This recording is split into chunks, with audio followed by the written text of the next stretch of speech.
Enggak. Assalamualaikum warahmatullahi wabarakatuh. Kami dari kelompok 2 akan mempresentasikan hasil penelitian kami terhadap karya sastra novel sejarah yang berjudul Entrok, karya Oki Madasari.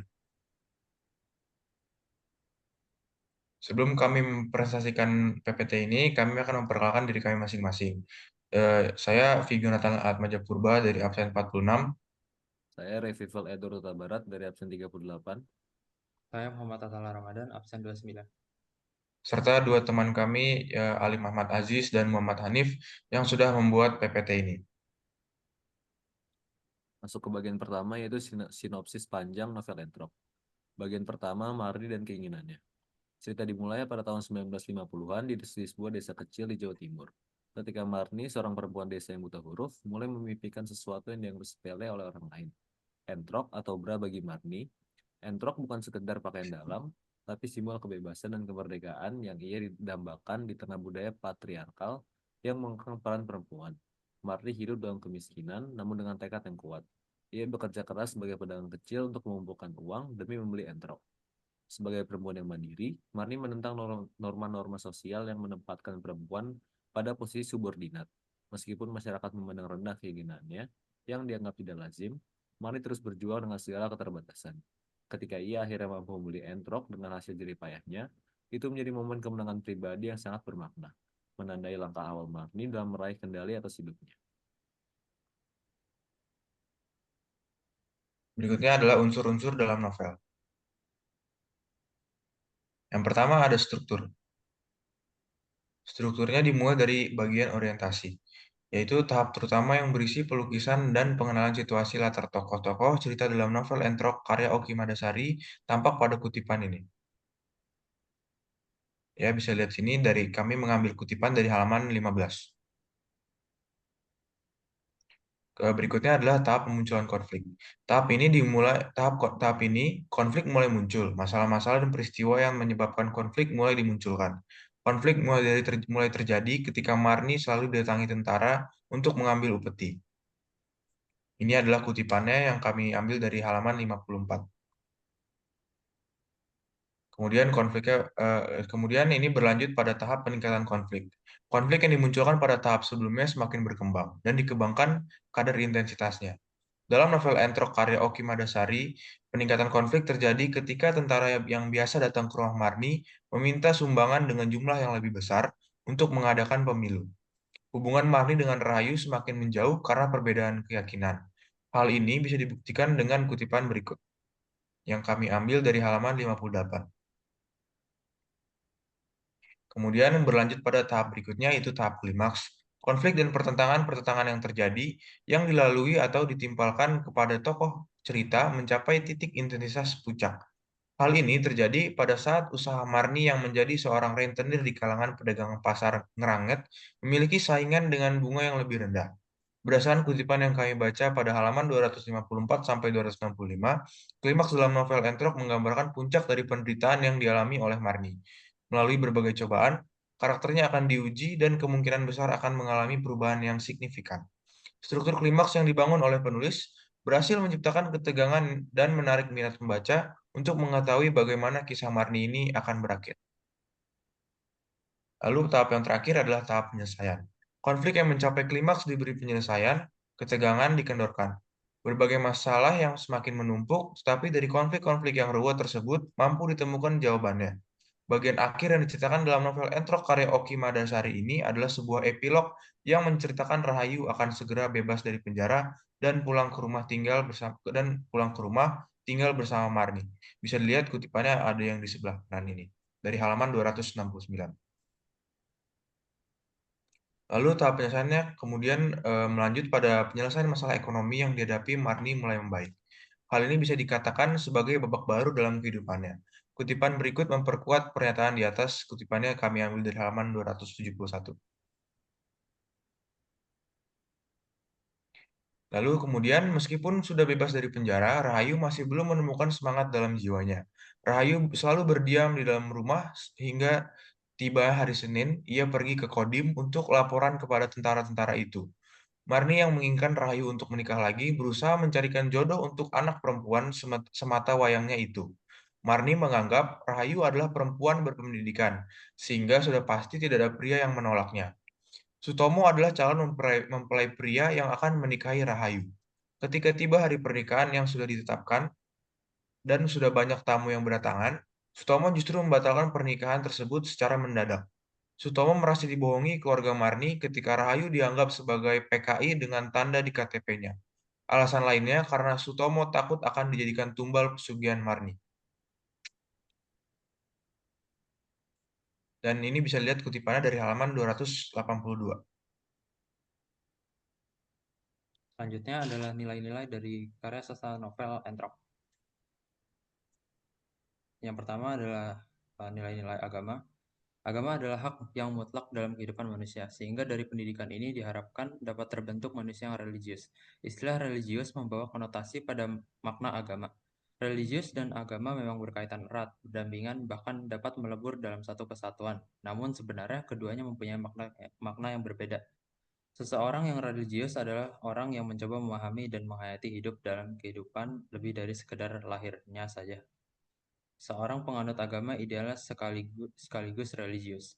Dalam novel Entrok banyak terkandung nilai-nilai agama yang dituliskan pengarang.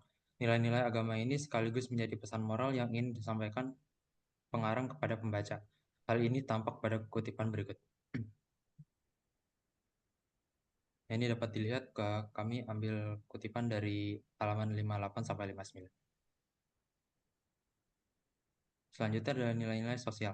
Manusia adalah makhluk individu sekaligus makhluk sosial. Tugas masing-masing individu adalah menjaga keselarasan dalam hidup bermasyarakat. Ini disebut dengan kewajiban sosial. Kewajiban sosial itu menyangkut hubungan antara individu satu dengan individu yang lainnya dalam satu masyarakat. Hubungan sosial ini tidak sama, tetapi ada semacam tingkatannya. Di dalam novel Entrok karya Oki Madasari, ini terdapat nilai sosial yang dapat dilihat dari hubungan antar tokohnya. Nilai-nilai sosial dalam novel ini antara lain adalah, nah ini kita ambil kutipan juga dari halaman 213.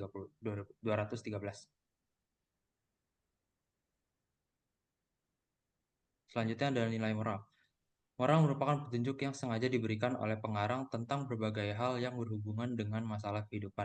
Karya sastra senantiasa menawarkan pesan moral yang berhubungan dengan sifat-sifat luhur kemanusiaan, memperjuangkan hak dan martabat manusia.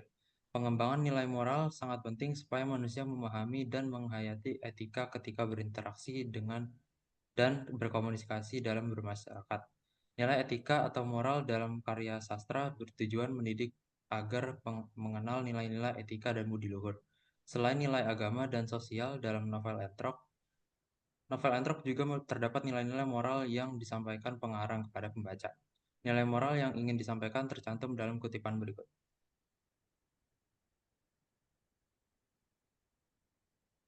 Ini adalah kutipan dari halaman 208.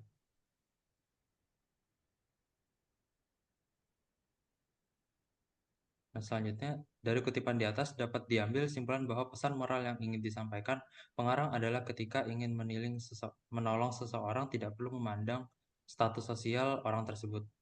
Meskipun Waseso adalah anak Teja dari hubungannya dengan perempuan lain, tidak menjadikan Marni membenci anak tersebut. Justru sebaliknya, sikap Marni menunjukkan perbuatan yang mulia ingin menghidupi Waseso selayaknya anak kandungnya sendiri. Selanjutnya nilai sejarah. Nilai sejarah pada masa lampau dalam suatu karya sastra dapat memberikan inspirasi kepada para pembacanya karena dapat mengilhami perjuangan kita di masa sekarang. Pada novel Entrok karya Oki Madasari menceritakan sedikit cuplikan mengenai masa pemerintahan Orde Baru.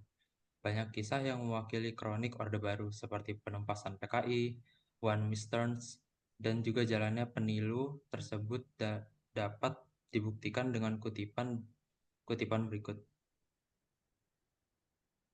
Lanjut.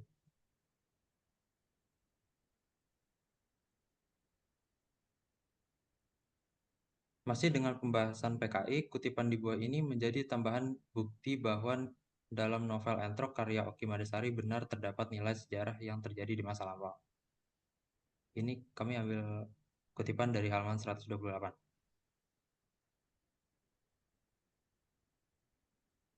Selanjutnya masuk ke unsur kaidah kebahasaan dari novel Entrok. Pengertian kaidah kebahasaan adalah aturan-aturan atau pedoman yang mengatur penggunaan bahasa dalam komunikasi, baik lisan maupun tulisan. Kaidah ini mencakup berbagai aspek seperti tata bahasa, ejaan, penggunaan tanda baca, diksi, struktur kalimat. Kaidah kebahasaan bertujuan untuk memastikan bahwa pesan yang disampaikan melalui bahasa dapat dipahami dengan jelas dan sesuai dengan norma atau standar yang berlaku dalam suatu bahasa. Yang pertama, ada kaidah kebahasaan penggunaan kalimat kompleks. Kalimat kompleks digunakan untuk menggambarkan situasi yang rumit atau emosi yang mendalam. Misalnya ketika Marni merenungkan kesulitan hidup yang ia hadapi, sebuah kalimat kompleks mungkin berbunyi seperti ini. Marni tahu bahwa hidup tidak pernah mudah baginya, namun ia terus berjuang, menggenggam harapan yang perlahan memudar, sambil menyadari bahwa dunia di sekelilingnya tidak akan pernah benar-benar berpihak padanya. Selanjutnya ada kata atau kalimat lampau. Kata atau kalimat lampau yang sifatnya lampau, ini biasanya digunakan dalam novel sejarah untuk menguatkan gambaran serta konteks latar waktu dan latar tempatnya. Contoh kutipannya, 5 tahun aku menunggu hari ini datang, pagi-pagi aku sudah mandi lalu berdandan, hari ini aku akan lahir kembali, aku akan kembali menjadi manusia yang punya jiwa.